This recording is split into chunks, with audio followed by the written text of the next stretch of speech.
¡Extra! ¡Extra! Estados Unidos declara la guerra a España. Léalo en la edición especial del Mundo. 25 de abril de 1898. El objetivo de Estados Unidos, al declarar la guerra a España, es expulsarla de Cuba y hacerse con el control de sus colonias en el Caribe y Filipinas.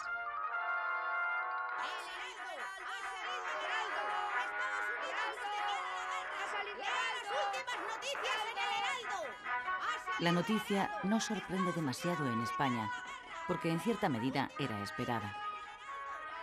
Unos días antes, el gobierno de Estados Unidos había dejado clara su posición. Habría guerra si España no le vendía Cuba. El precio que ofreció por la isla fue de 300 millones de dólares. El gobierno español, aun siendo consciente de la desigualdad de fuerzas y habiendo hecho hasta entonces lo posible por evitar la guerra, declinó la oferta. En la calle, la reacción mayoritaria ante la inminencia de la guerra es eufórica y patriotera. Casi todos dan por hecha la victoria contra los yanquis. Los periódicos se llenan de dibujos satíricos donde los estadounidenses aparecen como cerdos bien cebados o habitantes de un país de tenderos y comerciantes de poca monta. El delirio colectivo se instala en el país.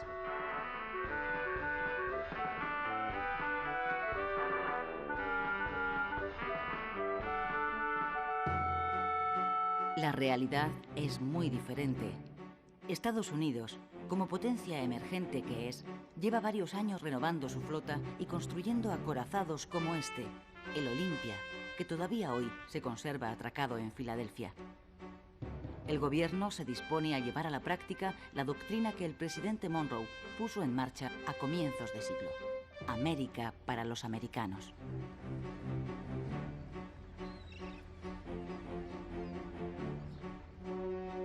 Cuba y Puerto Rico están a las puertas de Estados Unidos y al gobierno de Washington le venía molestando desde hace años atrás la presencia de una potencia extranjera cerca de sus costas.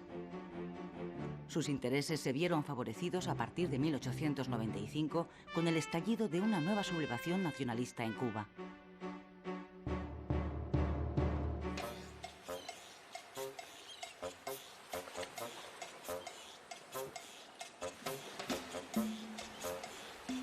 Fue en febrero de 1895 cuando los líderes de la sublevación, el poeta José Martí y los generales Máximo Gómez y Antonio Maceo, desembarcaron en la isla.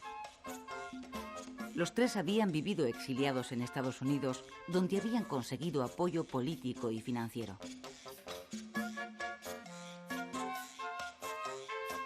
José Martí, hijo de padres españoles, nacido en Cuba, es el fundador del Partido Revolucionario Cubano, que será el motor de esta nueva guerra por la independencia de Cuba.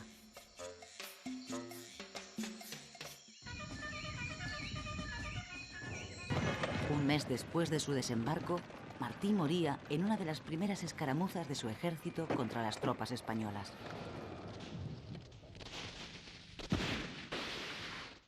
¡Candela, coño! ¡Candela! En esta segunda guerra de Cuba se produjeron dos novedades respecto de la primera. Una, que los sublevados llevaron el conflicto a la zona occidental de la isla, la más rica, y arrasaron todo lo que encontraron a su paso. Se trataba de aplicar la táctica de tierra quemada. Uno de sus generales, Antonio Maceo, lo expresaba así: aniquilar Cuba es vencer al enemigo. La segunda novedad fue que Estados Unidos, que ya había penetrado económicamente en la isla, abandonó su posición de neutralidad y apoyó abiertamente a los independentistas.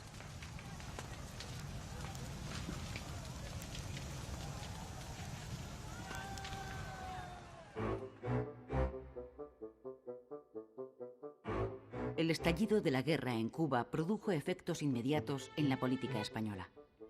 El primer ministro, el liberal Sagasta, presentó su dimisión. Le sustituyó una vez más Cánovas, líder del Partido Conservador. Ambos políticos estaban de acuerdo en que la autonomía de Cuba era ineludible, pero discrepaban sobre la fórmula más adecuada para ponerla en marcha. Cánovas sostenía que la paz tenía que ser previa a las reformas. Sagasta prefería comenzar por las reformas porque creía que ellas traerían la paz. En lo que sí coincidían ambos era en que había que agotar todos los recursos humanos y económicos en defensa de la colonia. Dimitido Sagasta, Cánovas nombró al general Martínez Campos, conocido como el Pacificador porque había puesto fin a la anterior guerra de Cuba, nuevo capitán general de Cuba, con el encargo de buscar la paz por la vía del pacto. Pero su estrategia de pacificación fracasó también. El proceso de independencia estaba en marcha sin freno posible. Se trataba de una guerra de guerrillas basada en los ataques por sorpresa, donde los insurrectos tenían a su favor las condiciones del clima, el conocimiento del terreno y, sobre todo, el apoyo de gran parte de la población campesina. A los pocos meses de iniciarse la sublevación, los rebeldes habían extendido la guerra por toda la isla y llegaban a las cercanías de La Habana.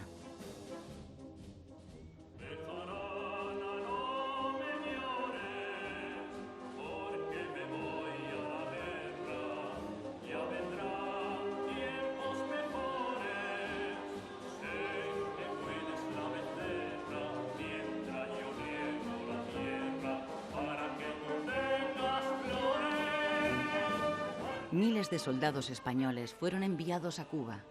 Las despedidas se convirtieron en manifestaciones de entusiasmo en medio de un clima de euforia nacionalista. Hasta 200.000 reclutas llegarían a salir de los puertos españoles con destino a la isla. Todos ellos tenían en común su origen humilde.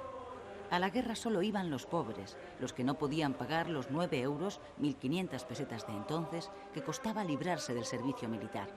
50.000 de ellos morirían en Cuba.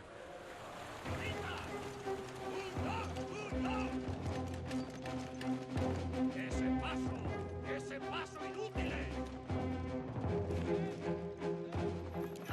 ¡Nos van a cortar los huevos! ¡Soldados! ¡Viva España! ¡Viva! ¡Viva Cuba española! ¡Viva! Fracasada la vía de la negociación, Cánovas nombró al general Valeriano Bayler nuevo capitán general de Cuba. Bayler, que gozaba de gran popularidad en España, fue elegido por su reconocida capacidad para responder a la guerra con la guerra. Don Valeriano Bayler. El gobierno necesitaba ganarla lo antes posible, ante el temor de una intervención de Estados Unidos, que de momento se estaba limitando a apoyar a los rebeldes.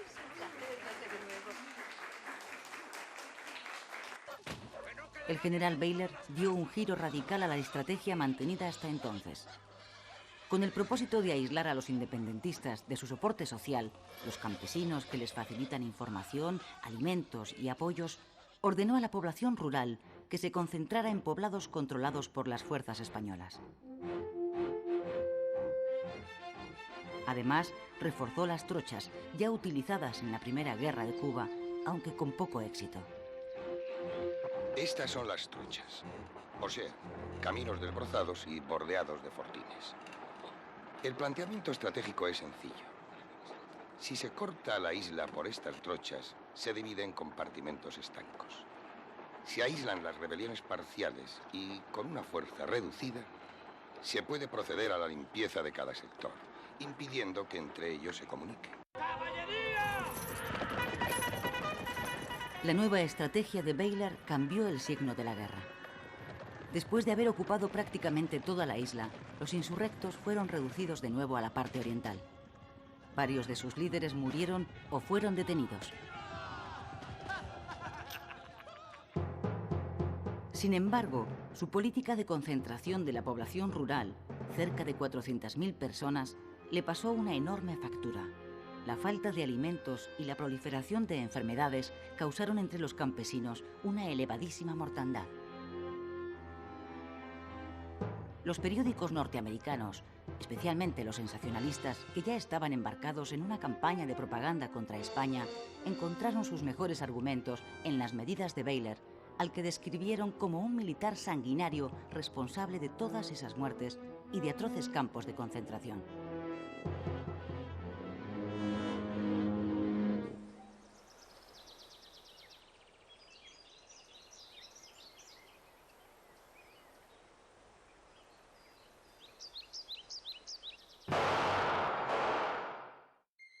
Agosto de 1897.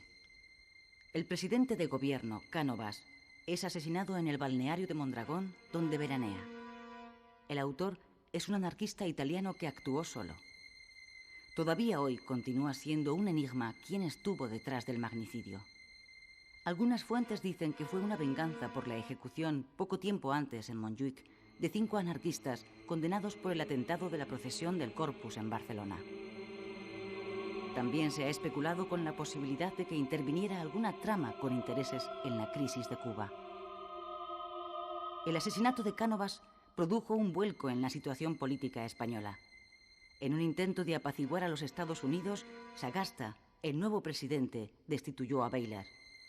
Además, concedió a la isla una amplia autonomía. Sin embargo, tanto la guerra como la presión de Washington continuaron.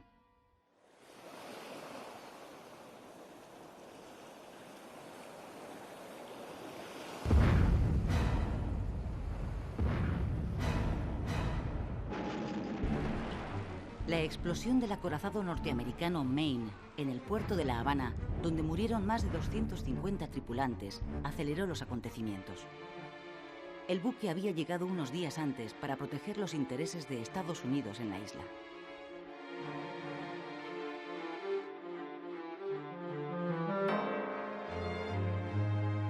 Las últimas investigaciones apuntan hoy a un accidente como causa de la explosión. Pero la reacción de la opinión pública norteamericana fue unánime. Se acusó a España de sabotaje. La prensa exigió represalias a su gobierno e incluso ofreció una recompensa a quien descubriera a los autores, por supuesto españoles, de la tragedia. A España ya le resultaba casi imposible evitar la guerra. El gobierno ordenó entonces a una parte de la escuadra española partir hacia Cuba para reforzar su protección. Otra parte la envió a Filipinas. Esta es la única imagen que conservamos de uno de nuestros acorazados, el Vizcaya.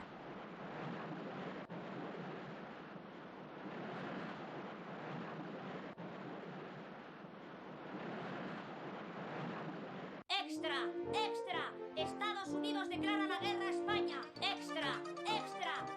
Con la declaración oficial de guerra a España, en abril de 1898, Estados Unidos se dispone a poner en marcha su proyecto imperialista.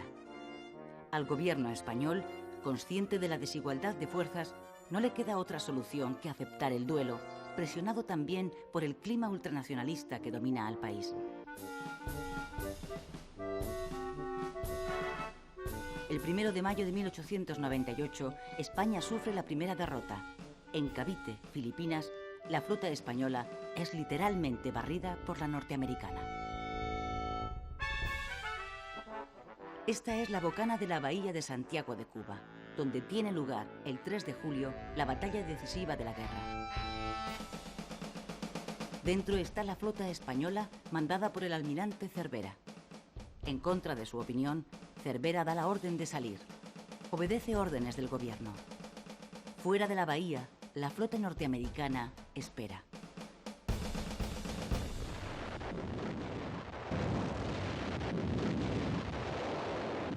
Tras 4 horas de combate, la escuadra española sufre una derrota aplastante. Sus 7 barcos son hundidos o apresados. Mueren 350 marineros españoles, norteamericanos 1.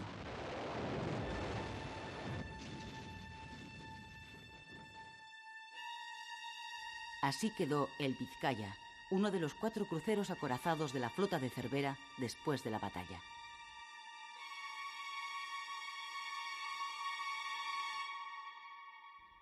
Tras la derrota, el desastre se precipita. 3 meses más tarde, en octubre de 1898, España firma en París el Tratado de Paz por el que reconoce la independencia de Cuba y además cede a los Estados Unidos, Filipinas y Puerto Rico. Es el fin del Imperio español y el comienzo del Imperio americano. Consumada la derrota, los 150.000 soldados supervivientes emprenden el regreso a España. Son héroes anónimos de la primera guerra relámpago de la historia. Ellos, que fueron a la guerra porque no tenían el dinero necesario para librarse de ella, son las auténticas víctimas del desastre. Esta injusticia es el germen de un creciente sentimiento antimilitarista en la sociedad española.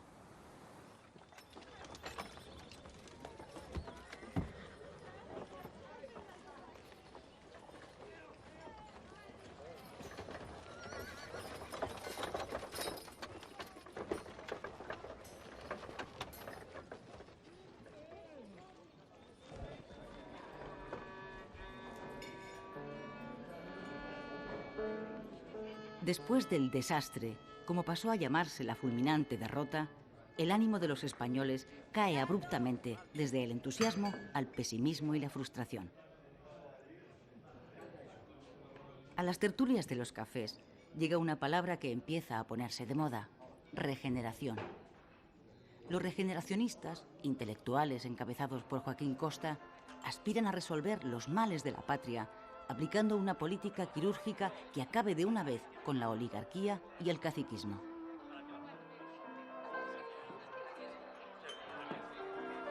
Sin embargo, y a pesar de los cambios que se están operando en la sociedad, la actividad política no cambia. Aparentemente, el desastre no pasa factura. La alternancia en el poder continúa. Los liberales dejan paso a los conservadores.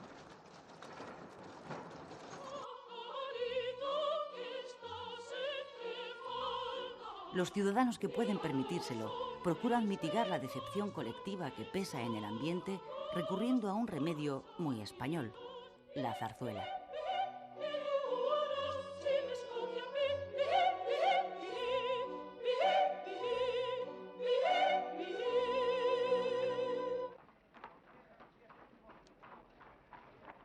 En ese tiempo aparece en la escena pública nacional un puñado de intelectuales que más adelante serán conocidos como la generación del 98, que comparten un sentimiento: el dolor de España. Sus obras tienen un punto en común: la búsqueda incesante del ser de aquella España moribunda y de las raíces de su decadencia.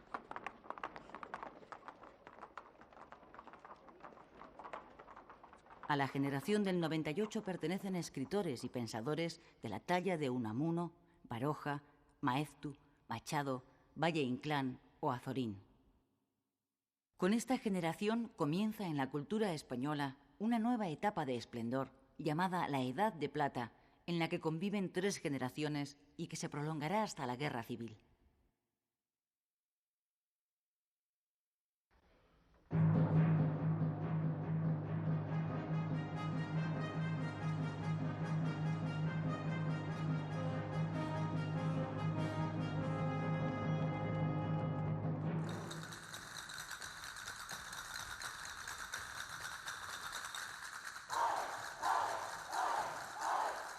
Pintores como Picasso, Sorolla, Zuloaga, Casas, Vázquez Díaz, arquitectos como Gaudí, músicos como Albéniz, Granados o Falla, filósofos como Ortega y Gasset, intelectuales como Marañón, Dors, Azaña, Pérez de Ayala o científicos como Santiago Ramón y Cajal, que consigue el Nobel de Medicina en 1906, son algunos de los nombres que han hecho posible que la cultura española alcance una segunda edad de oro durante el siglo XX.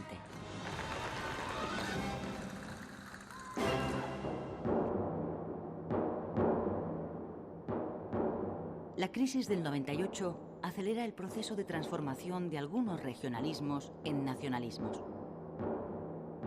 El regionalismo catalán había comenzado a desarrollarse a lo largo del último tercio del siglo XIX. Movimientos culturales como la Reinaixença potenciaron el conocimiento y el desarrollo de la lengua y la historia de Cataluña y reivindicaron la existencia de una identidad catalana propia. Con el tiempo, estos movimientos culturales fueron adquiriendo mayor peso político hasta convertirse en plataformas de afirmación regional que reivindicaban instituciones políticas y administrativas propias. Aquí, en este salón del Ayuntamiento de Manresa, los dirigentes de la Unió Catalanista habían aprobado en 1892 las bases para la elaboración de una constitución regional catalana que reclamaba amplias cotas de autonomía para Cataluña. Ahora, tras el desastre, este proceso se acelera. Los catalanistas aspiran a potenciar su propia identidad nacional y a distanciarse de España, a la que consideran una nación envejecida, cuando no muerta, incapaz de modernizarse para incorporarse a las corrientes europeas.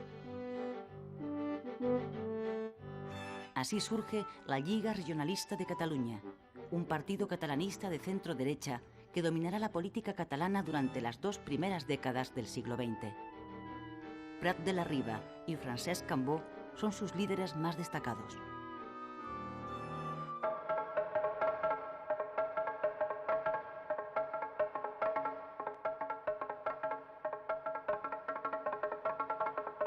En 1898, Sabino Arana es elegido por primera vez diputado provincial de Vizcaya.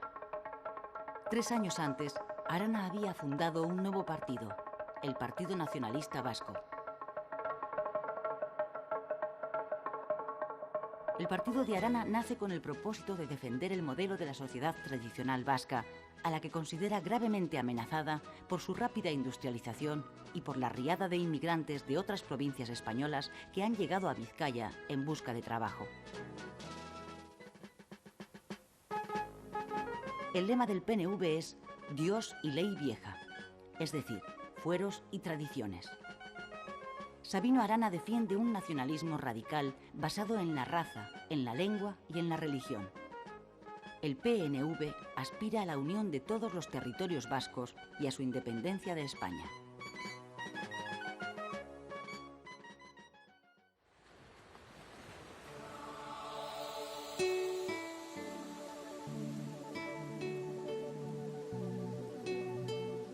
En Galicia, el regionalismo nace de la pluma de los intelectuales que, como Rosalía de Castro, rescatan el uso literario de su lengua.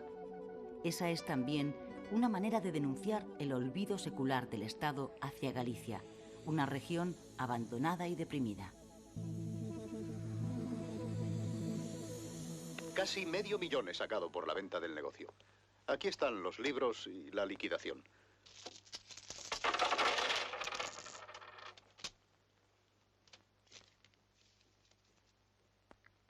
¿Qué clase de mierda es esta? Dólares. Yo quiero pesetas. Han ganado la guerra. Los dólares van hacia arriba. La peseta, caput. La pérdida de las colonias obliga a muchos españoles a liquidar sus negocios allí. Esa llegada de capital, sumada al dinero que traen los indianos que regresan a España, provoca a finales de siglo una gran euforia económica en el país. Los bancos Hispanoamericano, Banesto y Vizcaya son de esta época. El dinero repatriado proporciona al desarrollo industrial y financiero en España un fuerte impulso que se mantendrá con el nuevo siglo. Hemos importado la primera máquina para soplar botellas que se ha instalado en toda España. Americana. Patente Owens. Eléctrica.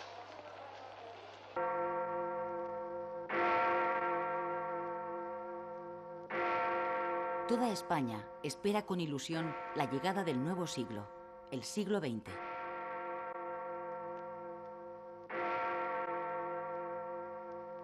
¡Feliz siglo XX! ¡Feliz siglo XX!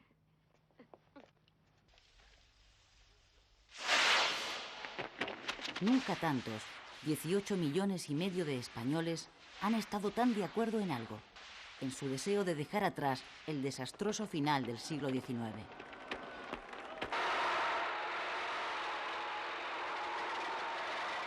Es un locomóvil.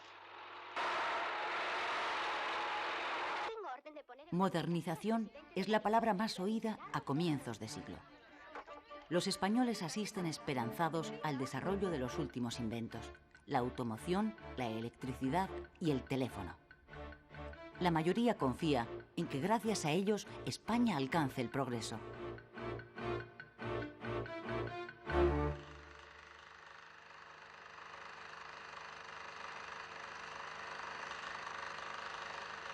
Compitiendo con los espectáculos tradicionales de las ferias, el cinematógrafo, que cumple 5 años con la entrada del siglo XX, se convierte en el espectáculo favorito de gentes de toda clase y condición. Con el cine nace la cultura de masas, y también con el fútbol, un deporte que se pone de moda con el nuevo siglo y que tiene muy buena acogida entre los españoles. Las clases más acomodadas ponen de moda el veraneo.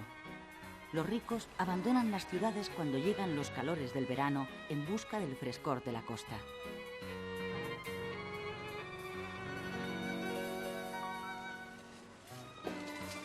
Las ciudades más apreciadas para veranear son Santander y San Sebastián, donde veranea la reina regente, María Cristina, acompañada de su hijo Alfonso XIII, que está a punto de cumplir su mayoría de edad.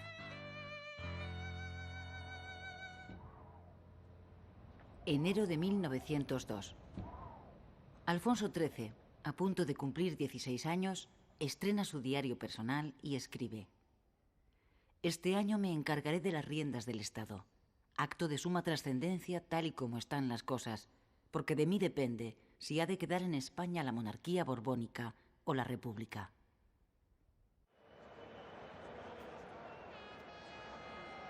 Este es el aspecto de las calles de Madrid el 17 de mayo de 1902.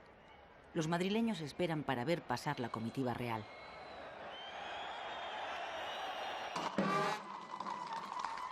A la 1 en punto sale de Palacio la carroza que transporta a Alfonso XIII. Alfonso, que fue proclamado rey el mismo día de su nacimiento, ha cumplido 16 años. Ha llegado, por tanto, a la mayoría de edad y se dirige a jurar la Constitución para dar comienzo a su reinado. Hasta ese momento, la regencia había sido desempeñada por su madre, la reina María Cristina.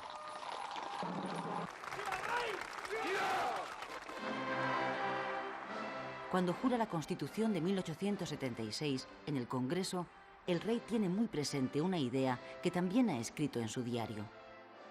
Yo puedo ser un rey que se llene de gloria regenerando la patria, pero también puedo ser un rey que no gobierne, que sea gobernado por sus ministros y por fin puesto en la frontera.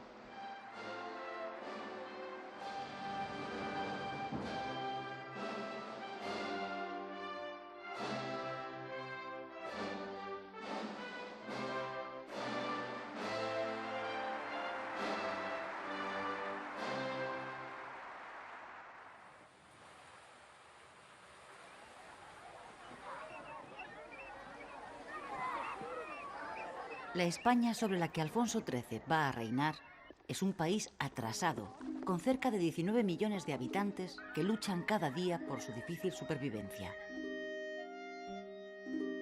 La esperanza de vida es de 34 años. Las familias tienen una media de 5 hijos. La mortalidad infantil es extremadamente alta. Casi la mitad de los niños que nacen no llegan a los 5 años.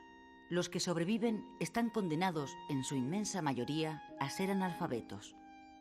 De hecho, el 64% de los españoles no sabe leer ni escribir.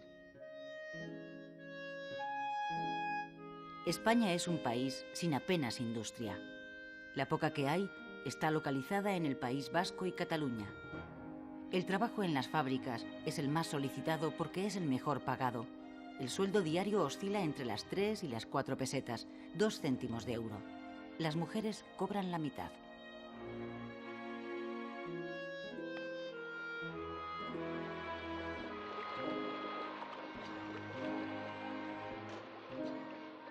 No ha sido hasta el comienzo del siglo XX cuando el Estado ha empezado a ocuparse de la protección social. El Gobierno acaba de aprobar la Ley de Protección a Mujeres y Niños que, entre otras cosas, prohíbe que trabajen los menores de 10 años, pero los que sepan leer y escribir pueden trabajar desde los 9 años.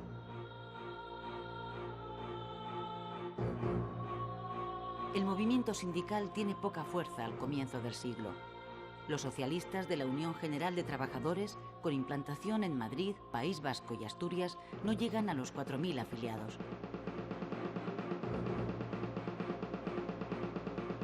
Los socialistas libertarios, los anarquistas, tienen un gran arraigo entre el proletariado catalán y el campesinado andaluz, pero carecen de una organización estable.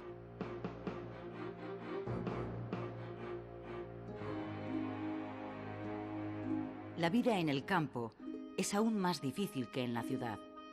En el campo viven unos 13 millones de españoles, cerca del 70% de la población.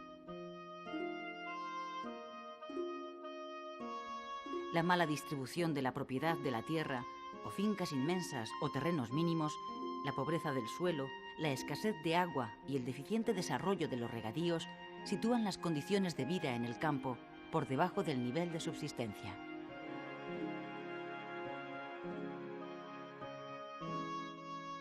Los jornales, cuando los hay, suponen la tercera parte que los de la industria, 1 peseta diaria.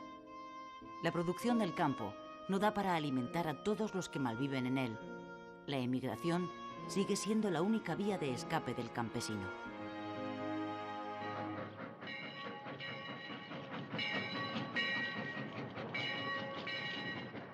El cambio social más importante que tiene lugar en el siglo XX en España empieza a producirse desde los primeros años y se mantendrá hasta la década de los 70. El desplazamiento de la población desde el campo a las ciudades, huyendo de la miseria. El mundo rural permanece estático, atrapado en el pasado, pero las ciudades crecen y se transforman.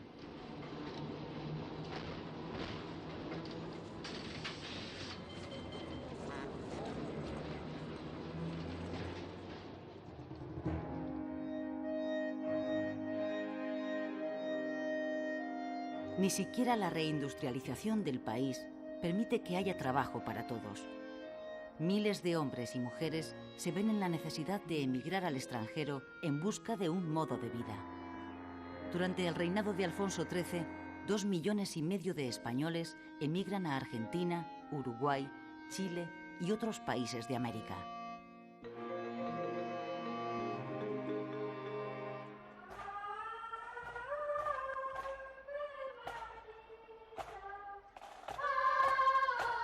La Iglesia Católica, que continúa teniendo un estatus legal privilegiado con el Estado, llega al siglo XX habiendo recuperado de manera espectacular su presencia pública y su influencia en la sociedad española.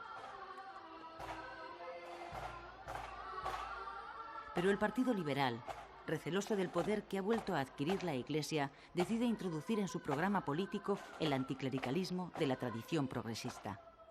Acusa a la Iglesia de estar impidiendo el progreso del país, de predicar la resignación a los pobres y de haber bendecido la última guerra colonial. Los liberales sostienen que para que España pueda llegar a equipararse a Europa es imprescindible cortar los lazos entre la Iglesia y el Estado e instaurar un sistema moderno y laico.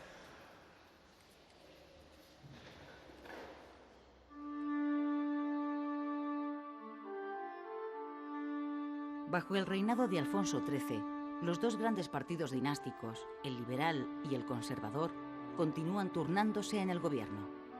Solo sus líderes han cambiado. El Partido Conservador está ahora dirigido por un liberal que se había refugiado en las filas conservadoras, Antonio Maura. Maura lleva a cabo una política regeneracionista.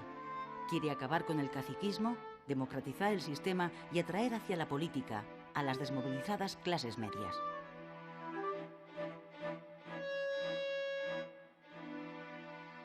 Hola, pequeño. Buenos días. Hola. ¿Ves? Ya hemos llegado, pequeño. Hala. ¡Qué angelito! ¿Qué angelito ni qué cuerno? Es un demonio. Es que no veis que es la República. ¡Qué niña tan bonita! Con la llegada del nuevo siglo, los partidos republicanos que se habían quedado fuera del Parlamento recuperan su presencia pública en las zonas urbanas del país. En Barcelona, el abogado y periodista Alejandro Lerroux se convierte en el ídolo político de las clases trabajadoras. Jóvenes bárbaros de hoy, rebelaos contra todo. No hay nada o casi nada bueno. Rebelaos contra todos. No hay nadie o casi nadie justo. Entrad a saco en los conventos. Levantad el velo a las novicias y elevadlas a la categoría de madres. Otro periodista, Vicente Blasco Ibáñez, desde el periódico El Pueblo, convierte a Valencia en la capital republicana de España. Tenemos que unirnos hacia el futuro, hacia la modernidad y el progreso. Tenemos que ampliar nuestros horizontes y mirar al cielo. Y volar, queridos ciudadanos, ¡volar! Esto es seguro, ¿verdad? Hombre, más seguro que una entrada en barrera. ¡A volar! ¡A volar!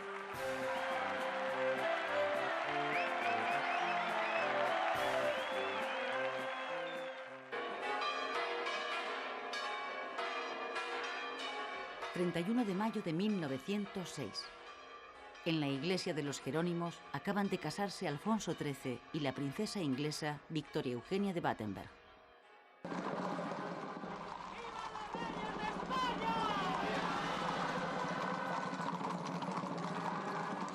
El cortejo real se dirige hacia el Palacio de Oriente. Las calles están abarrotadas. Cuando la comitiva pasa por la calle Mayor, alguien lanza una bomba escondida dentro de un ramo de flores.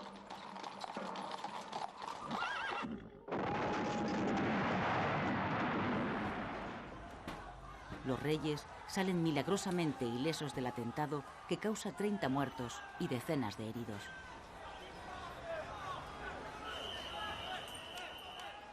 El autor, un anarquista llamado Mateo Morral, se suicida antes de ser detenido.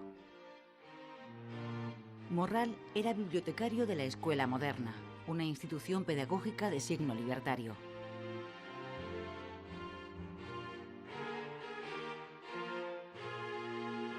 Francisco Ferrer y Guardia, su fundador, es procesado por el atentado. Uno de sus abogados es Lerroux. Tras un año de prisión, Ferrer sale en libertad por falta de pruebas.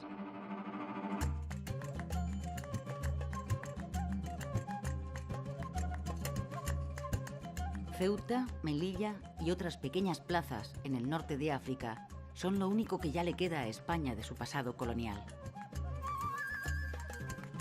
El desastre del 98 había dejado un ambiente popular de rechazo a las aventuras coloniales.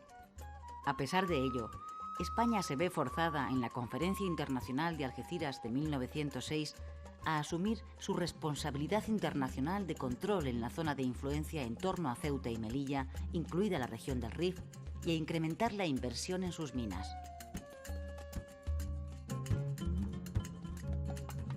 A comienzos de julio de 1909, las tribus rifeñas, que llevan varios meses hostigando a los mineros españoles, matan a varios de ellos.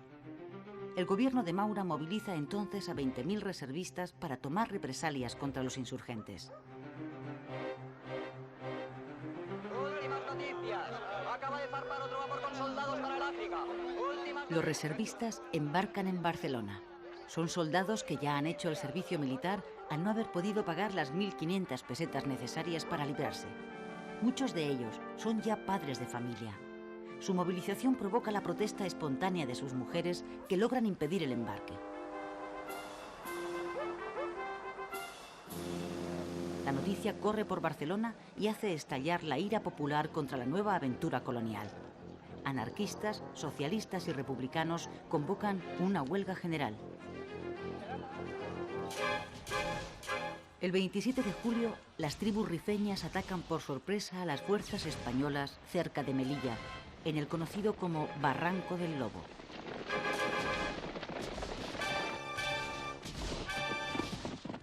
En la emboscada mueren 1.000 soldados y varios oficiales.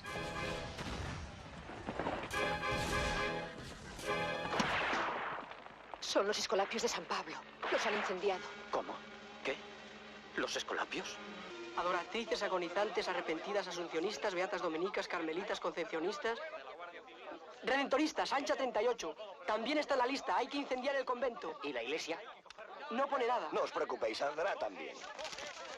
La indignación popular convierte la huelga general en una insurrección. Se levantan barricadas y se queman edificios religiosos. Más de 50 iglesias y conventos arden o son saqueados. El motín de Barcelona dura una semana.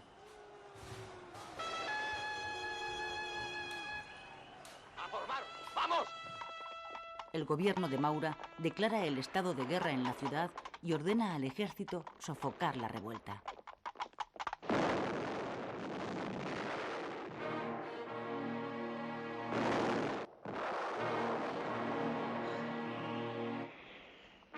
La semana trágica se salda con 113 muertos. De ellos, 104 son civiles y 9 son militares. Una vez sofocado el motín, se producen 2.000 detenidos. 5 son condenados a muerte por los tribunales militares. Entre ellos está el pedagogo anarquista Ferrer y Guardia, al que el gobierno elige como cabeza de turco y acusa de haber inducido a la rebelión.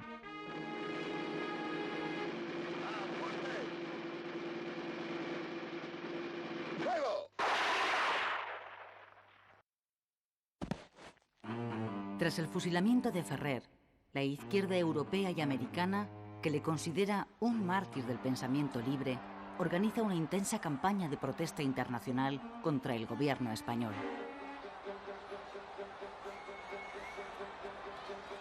Se producen centenares de manifestaciones. Solo en la de París se concentran 50.000 manifestantes. En España, los liberales, que hasta ese momento habían apoyado al gobierno, deciden sumarse al frente antimaurista ya existente, formado por republicanos, socialistas y anarquistas, y organizan manifestaciones por todo el país pidiendo la dimisión de Maura. El rey cede ante la presión, le retira su confianza y llama a los liberales para formar nuevo gobierno.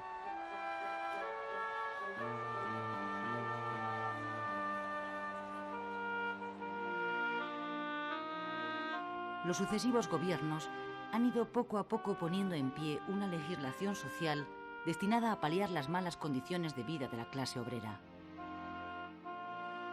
En 1908 se ha regulado el derecho a la huelga y se ha creado el Instituto Nacional de Previsión, origen de lo que serán las pensiones. Sin embargo, ni las empresas ni sus patronos cumplen esas leyes. Las condiciones de trabajo siguen siendo extremadamente duras y el nivel de vida de la clase obrera es crítico. Los conflictos y las huelgas son cada vez más frecuentes. La política es una trampa burguesa. Nuestra única arma es el trabajo, nuestro trabajo, que el capitalismo necesita para sobrevivir. Usemos el arma de que disponemos, compañeros. En 1910, los anarcosindicalistas fundan en Barcelona la Confederación Nacional del Trabajo, la CNT. Se trata de un sindicalismo apolítico que a través de la acción directa y de la huelga general revolucionaria aspira a sustituir el régimen burgués por el ideal anarquista, el comunismo libertario. Lo que no funciona es el sistema burgués capitalista. Votar es colaborar con el sistema que nos explota. Absteniéndonos, los partidos del gobierno que mangonean el cotarro volverán a ganar y siempre seguiremos igual. En las elecciones de 1910, el Partido Socialista, que se presenta en coalición con los republicanos, consigue por primera vez un escaño en el Congreso de los Diputados. Pablo Iglesias, fundador del PSOE, es el primer representante obrero que se sienta en las Cortes.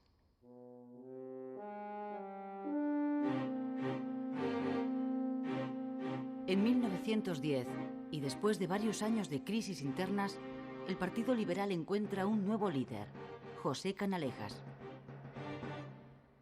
Canalejas abandera las nuevas corrientes del liberalismo procedentes de Europa. Él pretende fortalecer y modernizar el país a través de una mayor intervención en materias económicas y sociales y estableciendo un Estado laico. En 1910, Canalejas es llamado por Alfonso XIII para presidir el Consejo de Ministros. Su objetivo es nacionalizar la monarquía, es decir, lograr que bajo ella puedan actuar todas las fuerzas políticas útiles en España. Eso incluye que las nuevas corrientes ideológicas procedentes del socialismo se integren en el sistema.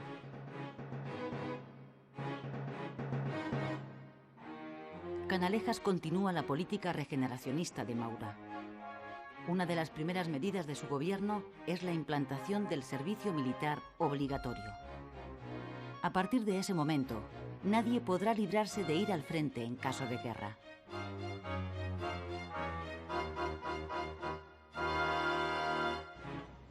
Otra de sus reformas es la abolición de los consumos, unos impuestos indirectos muy impopulares que gravaban sobre todo los artículos de primera necesidad. De acuerdo con su propósito de reforzar el poder civil frente a la Iglesia, Canalejas saca también adelante la llamada Ley del Candado, por la que queda prohibido que se establezcan en el país nuevas órdenes religiosas.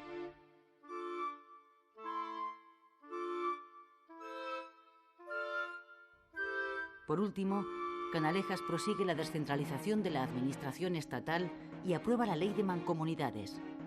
Esa ley recoge la aspiración de la Lliga Regionalista de asociar las 4 provincias catalanas en una mancomunidad que gestione las obras públicas, la beneficencia y la cultura de toda Cataluña.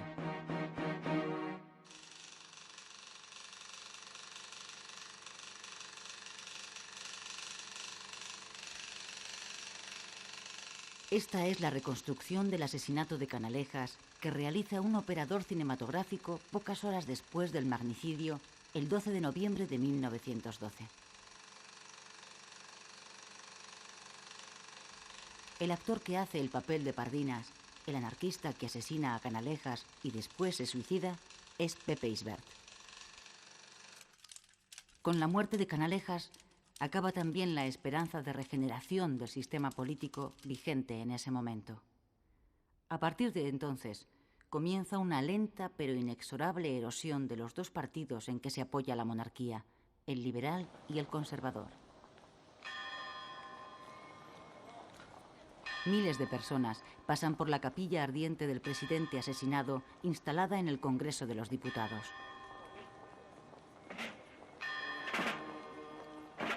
Alfonso XIII preside el entierro, al que acude una gran multitud. Entre los asistentes están los 2 hombres que a partir de ese instante se disputarán el poder en el Partido Liberal, el conde de Romanones y Manuel García Prieto. También acude al sepelio Eduardo Dato, futuro líder del Partido Conservador. El archiduque de Austria cría asesinato en Sarajevo. Julio de 1914. 50 millones de jóvenes europeos son movilizados para ir a la guerra que acaba de estallar en Europa y que será conocida más tarde como la Primera Guerra Mundial. En España es Eduardo Dato quien preside en esos momentos el gobierno. Dato decreta inmediatamente la neutralidad y la no intervención de nuestro país. La medida, que es bien acogida, no evita que los españoles se dividan. Las izquierdas se declaran aliadófilas porque consideran que Francia representa la libertad y los derechos del hombre. Las derechas se muestran germanófilas porque ven en el Segundo Reich la encarnación política del orden. ¡Abajo los aliados! Alemania ganará, no se da cuenta, dense por vencidos. Han inventado la aspirina. Me pongo a temblar, estamos perdidos. Haya paz, caballeros, haya paz.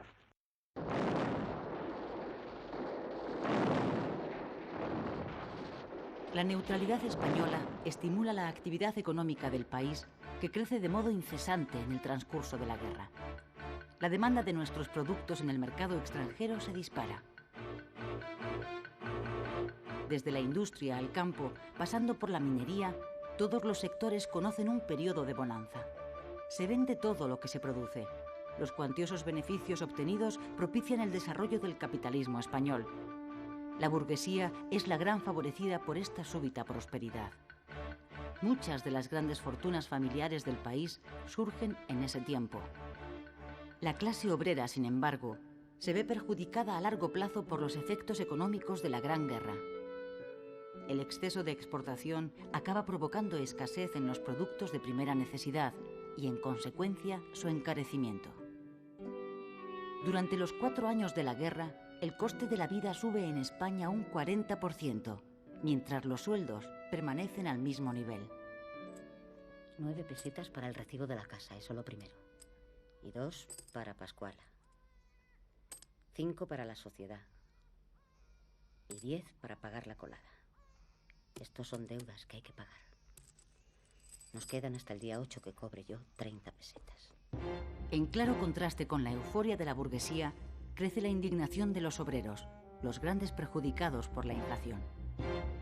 Muchos se afilian a los sindicatos de clase que presionan a las empresas para conseguir subidas salariales. Tanto la CNT como la UGT se convierten en esta época en auténticos sindicatos de masas. Los trabajadores no organizados, como los funcionarios o los campesinos, ven cada vez más amenazado su ya ínfimo nivel de subsistencia.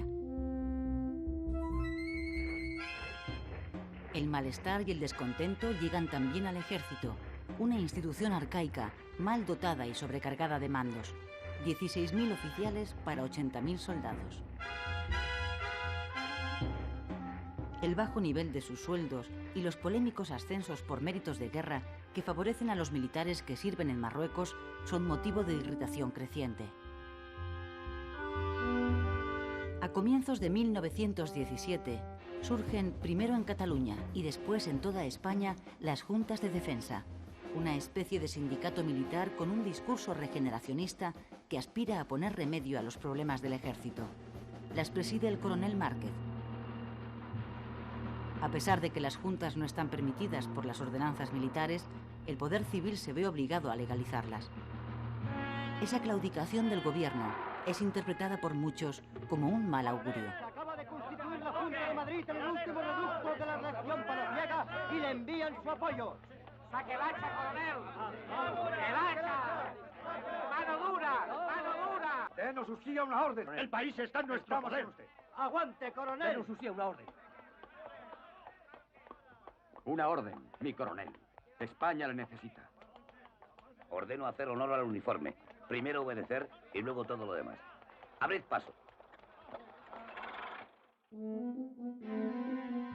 El sistema político de alternancia, que lleva 40 años funcionando en España, entra también en crisis. Los dos grandes partidos que se turnan en el gobierno están profundamente debilitados a causa de sus constantes peleas internas. En ese momento, Francesc Cambó, líder de la Lliga Regionalista de Cataluña, pone en marcha una rebelión contra ambos partidos que llevan décadas monopolizando el poder. De acuerdo con republicanos, reformistas y socialistas, Cambó convoca en Barcelona, en julio de 1917, una asamblea de parlamentarios para forzar un cambio político. Su propósito es liquidar el sistema de turno de partidos, llevar a cabo una reforma constitucional que permita la autonomía de las regiones y formar un gobierno de consenso con participación de todos los grupos políticos. Pero el gobierno de Eduardo Dato disuelve la asamblea tachándola de separatista.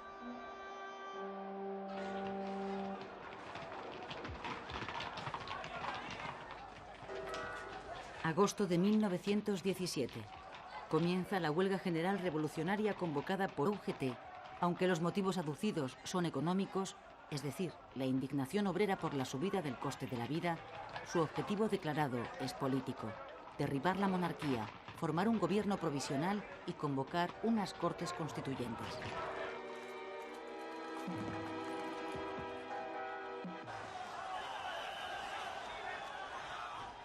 La huelga se extiende rápidamente por todos los centros industriales del país, pero en contra de lo esperado por los huelguistas, que confiaban en la colaboración o al menos la abstención del ejército a través de sus juntas militares, este acata la orden del gobierno y aplasta la insurrección.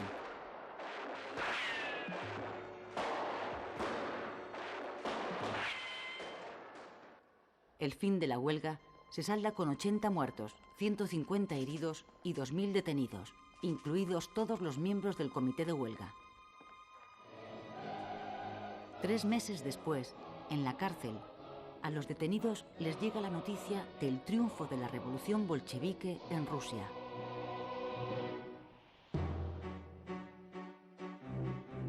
Una profunda crisis política se instala en España. Los gobiernos se suceden porque no duran más de 5 meses como media. Alfonso XIII intenta resolver la situación encargándole a Antonio Maura la formación de un gobierno de unión nacional. En este cuadro, que recoge el momento histórico, se ve a Maura presentando ante el Senado a su gobierno.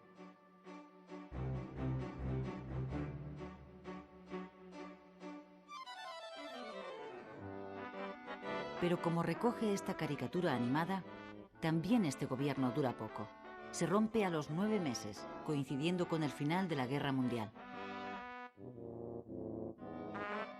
Después, continúa la sucesión de gobiernos débiles, breves y sin apoyos. El sistema político de la monarquía se está hundiendo.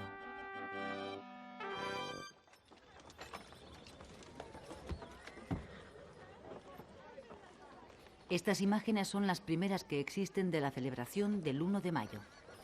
son de 1919 y corresponden a la manifestación que organiza la UGT en Madrid.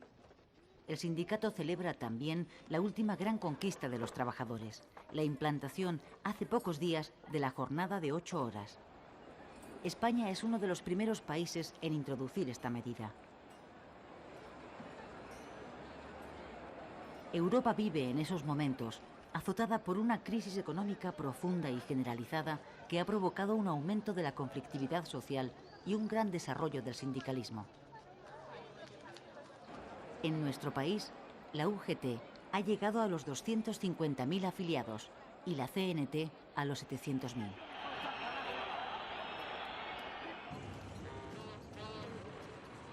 Antes de acabar la década, en 1919, comienza en Barcelona, promovida por la CNT, la que va a ser la huelga más emblemática de esta época, la de la empresa eléctrica La Canadiense. La huelga, que se prolonga más de un mes, deja Barcelona a oscuras y se acaba extendiendo a otras empresas de la ciudad. El enfrentamiento entre patronos y obreros acaba en un lockout, cierre patronal de todas las empresas que deja en la calle a 100.000 obreros. El conflicto se agudiza con la creación por los patronos de los llamados sindicatos libres, que en realidad son grupos armados creados para romper las huelgas y asesinar a los sindicalistas más destacados. Las manos arriba, quietos, que nadie se mueva.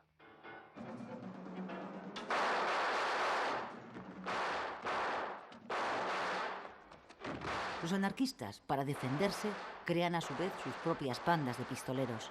Comienza así una espiral de sangre, el pistolerismo, en la que el terrorismo sustituye a la lucha sindical. En 7 años, entre 1914 y 1921, 523 obreros y 40 patronos mueren asesinados. ¡Policías, quietos! ¡Arriba las manos! ¡Quedáis detenidos! Para acabar con el pistolerismo, el gobierno conservador de Eduardo Dato, que cuenta con el apoyo de los catalanistas, desencadena una represión contra los anarquistas de una ferocidad desconocida hasta entonces. Las cuerdas de presos y la ley de fugas se ponen a la orden del día.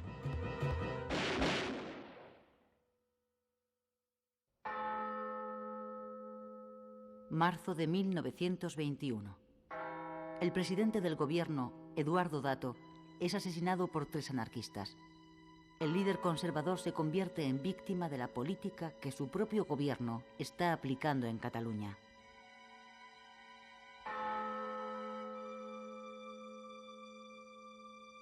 El rey preside por segunda vez en su reinado el entierro de un presidente asesinado.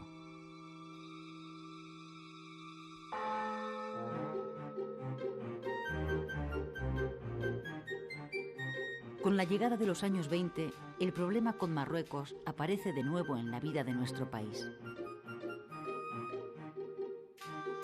El ejército español destacado allí está mandado por el general Silvestre y cuenta con 80.000 hombres. Las operaciones militares que se realizan pretenden hacer efectivo el dominio español sobre el protectorado del norte de Marruecos. En el Rif, la zona oriental del protectorado, las tropas españolas han de enfrentarse a las tribus bereberes mandadas por Abdelkrim. El 16 de julio de 1921, los rifeños atacan masivamente y cercan a los soldados españoles destacados en Anual. 5 días después, el general Silvestre ordena la retirada hacia Melilla, pero la retirada acaba convirtiéndose en una desbandada. Se produce una persecución de 140 kilómetros en la que las fortificaciones construidas por los españoles en los últimos 10 años caen una detrás de otra como fichas de dominó. La persecución acaba en el fuerte del Monte Arruit, donde los 3.000 soldados que han conseguido llegar logran resistir un asedio de 10 días. Finalmente, los rifeños toman el lugar y pasan a cuchillo a 2.300 soldados. Los demás son hechos prisioneros.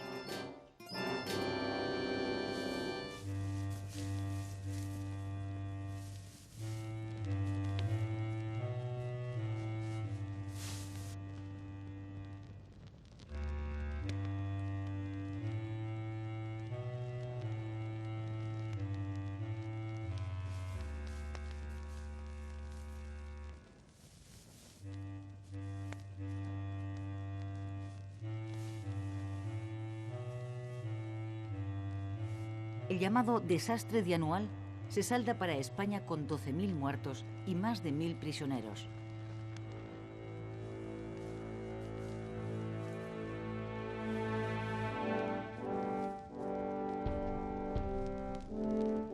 En España, la noticia del desastre provoca en la calle manifestaciones de protesta por parte de republicanos, liberales y socialistas. Los diputados de estos partidos exigen en el Parlamento el abandono de Marruecos. Además de al ejército, hacen al rey responsable del desastre. El ejército vuelve a estar en el punto de mira de la sociedad española.